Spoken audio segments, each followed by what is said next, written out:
Rakan Pintu.co, koalisi partai pengusung dan pendukung pasangan calon gubernur dan wakil gubernur Aceh, Bustami Hamzah dan Fadil Rahmi menyatakan mereka telah memenuhi seluruh persyaratan pencalonan sesuai dengan ketentuan yang berlaku. Ketua Tim Pemenangan Bustami Syekh Fadil TM Nurlif mengungkapkan bahwa pihaknya telah mengirimkan surat kepada Komisi Independen Pemilihan sebelum menerima berita acara terkait kelengkapan dokumen pencalonan. Menurut Nurlif, semua dokumen sebenarnya telah disampaikan ke KIP dengan baik, termasuk pernyataan pelaksanaan yang sudah diunggah melalui sistem informasi pencalonan dan tidak ada masalah. Bahkan pada saat pendaftaran fisik tanggal 13 September, seluruh dokumen sudah diserahkan secara lengkap. Nurlif juga menjelaskan pada tanggal 12 September 2024, penandatanganan MOU Helsinki dilakukan oleh Bu Alim Dekfat. Namun Bustami belum mendapat kesempatan karena belum ada pengganti Tusop. Meskipun demikian, pasangan Bustami Hamzah dan Fadil Rahmi telah menandatangani dokumen pernyataan untuk menjalankan seluruh peraturan perundang-undangan sebagaimana diatur dalam Kanun Nomor 7 Tahun 2024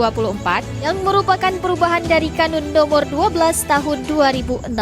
Diskusi yang telah dilakukan dengan partai pengusung, pendukung, serta elemen lainnya menunjukkan bahwa KIP seharusnya bisa menyatakan pasangan Bustami Fadil Rahmi sah sebagai calon yang memenuhi syarat. Mau tahu berita terupdate tentang Aceh? Baca berita selengkapnya di Pintu.co.